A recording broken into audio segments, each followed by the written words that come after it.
Hello again, everyone, and welcome back to Reddit Aliens. I am John, and as always, thank you so much for being here. Good topic for you today. Let's do it. People who know someone who have died in a freak accident. What happened? Please remember to like, share, and subscribe. A friend of a friend showed up at his girlfriend's apartment with a head wound. He didn't know how it happened. He also didn't know how he drove over there. She took him to the ER, where he ended up passing away. He had his keys, wallet, and phone on him. The only thing we could think of is he might have tripped, fell, and hit his head in the wrong spot. My insurance guy was pulling a limb out of a large tree with a chain and a rope. He was behind the pickup. His wife was driving the truck. Rope snapped from the strain, and chain snapped back and hit him in the head, killing him instantly. He was in his 50s. Nice guy, too. Ironic thing is that exactly the sort of scenario he would describe as to why you need life insurance. Teacher in my school lost all 3 kids in a freak accident on the highway. Their car lost a tire, which caused them to swerve into a gas tank of a semi-truck, which exploded, killing 2 of them instantly. The 3rd kid managed to crawl out of the car while he was on fire and died later in the hospital. The saddest part is that they were all on their way to visit their father in the hospital after his back surgery. If you live in a corn-heavy Midwest areas of America, you're probably familiar with detasseling. Detasseling is a job a lot of smaller towns will let kids do, I think from 13 up, with parental permission. It's very common where I'm from. Essentially, you just walk with a group of other people through cornfields, pulling the tassel off the top to prevent them from germinating and seeding excessively. Anyway, like 2 years after I did it, there was an accident involving 2 high school freshmen stepping into a puddle that an electric irrigator was shorting into. One of them basically died immediately, the other en route. I was snowboarding in 1997 in Switzerland with a good friend. He was skiing. I had caught an edge and landed on the back of my head while also twisting my knee badly. I was being looked over by the mountain rescue and first aid. I told my friend and told him he could keep skiing. I would head back to our villa. I ended up going to sleep at around 6 p.m. as I had a hot shower and some Tylenol 3s after dinner. I woke up to see my friend hadn't returned and thought it was odd, but maybe he hooked up with a lady at some bar. Friend never came back from skiing. He was found deep in a crevasse the next afternoon and frozen to death. I mean, these are all going to be terrible and tragic, so that's what the topic is, and this is no exception. You know, you're just skiing, enjoying yourself, and it's over. Someone I went to school with was killed when someone went over a bridge over the highway onto the car she was in. She was killed, it seems, on impact. As far as I'm aware, the person who jumped survived. I'm gonna add an edit here to say it was my understanding that the boy jumped. Initial reports said it was a suicide attempt, but that really isn't able to be confirmed, as the person in question is still a minor, so I'm gonna change the wording. I didn't really anticipate this would get a lot of attention. I can't comment on his intentions. Also, the other person in the car did survive. The girl I went to school with was the only casualty in the incident. No charges or lawsuits happened after the fact, just one of those things. Lovely girl I went to high school with got a scholarship to a prestigious university, being one of very few students from my shitty school to make it to college or uni. 2 weeks into term, her roommate found her laying in her bed dead. The heating boiler was faulty, and she died of carbon monoxide poisoning in her sleep. We'd even thrown a party for her to celebrate her achievement. This was in 1996, and I'm tearing up a bit thinking about this. Rest in peace, Sonia. A friend of mine was walking around a small town near the capital of my country, probably looking for lunch, when a semi passed by. The container it was pulling fell on its side and crushed her.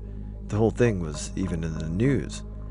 The whole story of what the hell was a semi doing in the middle of a small town in the middle of the day was a consequence of my home country getting rid of trains and forcing all transported goods going anywhere to be transported by trucks. forcing them to cut through the most unlikely of places. Had an uncle that lived down at the beach. He used to spend a lot of time out on a Bertram fishing boat. Many beers were usually enjoyed during those times. They used to go out into deeper water and jump off the flybridge, the roof part of the boat where there are controls as well as a place to sit.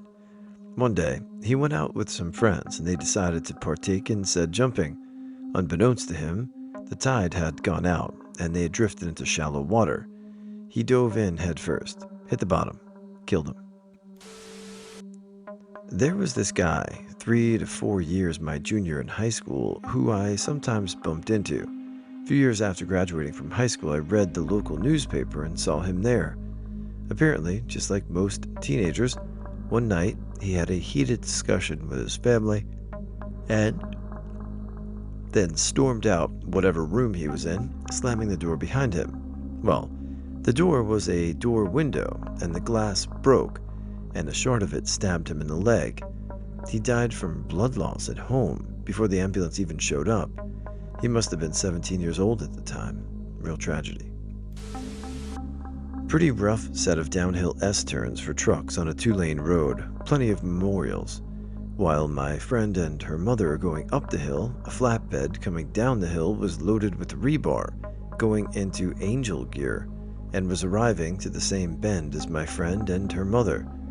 The bands of the truck holding the rebar snapped from the force of the turn, sending an opened spoil of half-inch rebar spearing through the driver's side of the front window, leaving the daughter untouched in the passenger. Death for the mother was not instantaneous. To add salt to the wound, she had just finished convincing her mom to take her to get a skateboard so she could hang with her skater friends, me, and others. I was in high school and working retail at a chain furniture store. 2 of my coworkers were sisters. Their mother was in charge of the special ed program at my high school. Their mother had been diagnosed with brain cancer a couple of years ago. She was in remission. She came to work to pick up her 2 daughters and go to her follow-up appointment to make sure still no cancer.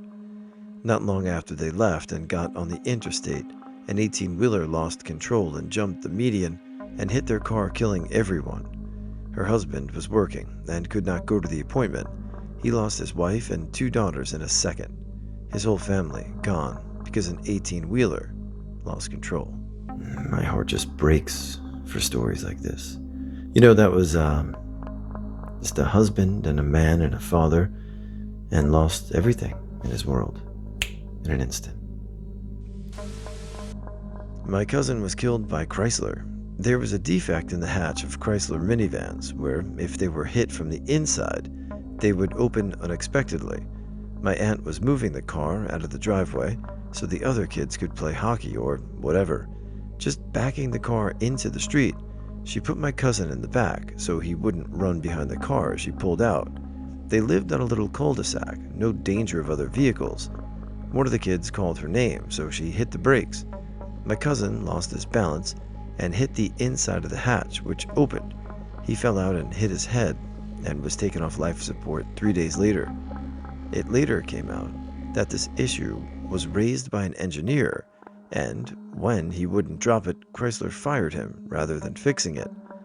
From a very young age, I have understood that corporations don't give an F about anything but money. Every pride flag, every We Stand With X community, every donation to a charity, all calculated efforts to maximize revenue, nothing more. Don't ever kneel at the corporate altar. They can all burn, for all I care. When I was younger and drove 125cc bikes, I was in a bike group, consciously not calling it a gang because it wasn't like that. We just rode for fun together, ate and did some tricks, filmed us, and that was it. One fateful day we rode together as we always did on a beautiful mountain road with great weather late in July.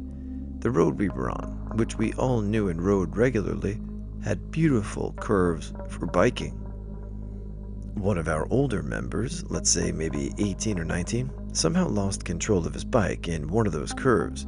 His bike crashed into the barrier, but he slid into the little vertical metal pole that holds up the barrier. He had full gear on, boots, gloves, complete leather suit with protectors in it, and his helmet. Unfortunately, the pole connected right under his helmet before his suit began. Took his head clean off, still inside the helmet. I was maybe 2 bikes behind him, almost at the end of the convoy, so I saw it unfold. It was maybe 1.5 seconds in real time, but I swear time stood still for a good minute or so. Still in shock, I called the cops. One of our members that was closer to him called his father. When his dad came, he had to look at his dead son in all this protective gear and pull out his helmet with his head inside from the encarpment behind the barrier. While sitting there contemplating if I would ever ride again, I made one of the biggest mistakes in my life and got a glimpse of his face while it was carried out of the debris. The look of sheer terror frozen in time. I'll never forget it. As he was one of the best riders in this group, we looked everywhere for anything that might have caused the loss of control. Leaves, dirt, water, oil, anything on the road. We didn't find anything. The sun was shining, his bike was always clean and finely tuned, and according to the cops, there weren't even any recent crashes on this part of the road for a potential oil spill or leftover debris or something. To this day, I never got the closure as to why it happened, what may have caused it, but his life ended right then and there. For him, the how doesn't matter anyway. Somewhat selfish even, to look for an answer, as it does nothing about what happened, but I guess humans always want to know how and why. For everyone that got this far, I'm sorry you had to witness this horror story secondhand now. Ride safe. Always. And have a beautiful day. When I was a teenager, 10 years ago or so, my babysitter, a sweet middle-aged woman with a husband and 3 kids from when I was a child, died. Apparently she was at a friend's house and went to go to the bathroom. She opened the door and the room was dark, so she stepped in to find the light switch. Turns out it was actually the stairs to the basement, and she fell to the bottom and hit her head really badly. If I remember correctly, she was in a coma-like state for a few days and then passed away. Since I was still a kid, some details were probably left out. I don't even think there was a funeral for her because she was Jehovah's Witness. I haven't heard from any of her family since, and I drove by her house a few months ago just to find that it's vandalized and the yard looks like a jungle. Apparently her husband died a few months ago, and no one is taking care of the house. Just sad altogether. I'm obviously way over this, but I still miss the way she said my name. To know if this counts as a freak accident, but when we were in high school, UK, we were all at a house party drinking. Got to around midnight, and someone suggested we acquire a certain white powder. A guy a year younger than us at the time, so 15, said he knew somebody his older brother got it from. Made a phone call, and off he went to collect. We carry on drinking, dancing, laughing, etc. Nearly 2 hours go by, and we realize this guy hasn't returned, but we gave him the money. We quickly conclude he's done us dirty and ran off with the cash. Get his number from a lass he came with, who is still at the party, and ring him. She said she's been ringing him for about an hour or so, and he hasn't been answering, but never mentioned anything, as she was scared that he might have bounced with the money also. He doesn't answer the phone. We go out looking for him. There are alleyways behind the gardens of the house we were at. Go through the garden, into the alley. There's said guy slumped on the floor, eyes open, not breathing.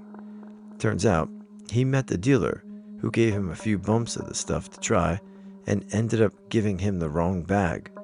Never found out what was in the bag, but this kid had overdosed right outside the back gate and choked on his own vomit.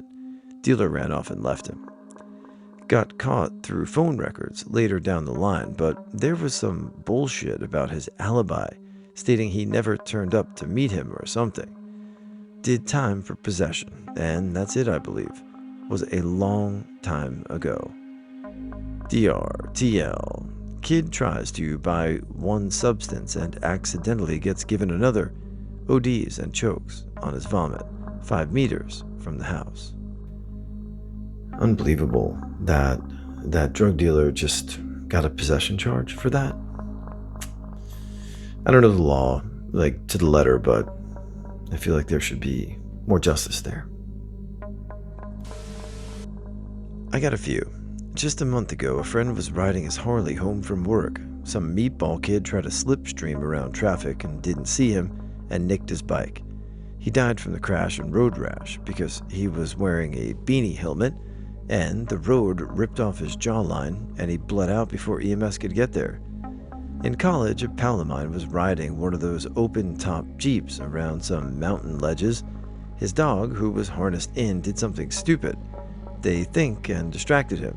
The Jeep hit the inside wall, then careened to the cliff barrier, and he popped out of his seatbelt, over the hood, and fell 100 feet into the ravine. His hand was still in the dog's harness, with the dog in the Jeep. And last, a high school friend of my brother's in the middle 1980s stopped to help someone with a flat tire. While he kneeled to look at the flat, the other driver shot him in the back of his head. That car was stolen, and the murderer stole his car, which they found days later and hundreds of miles away. Case was never solved.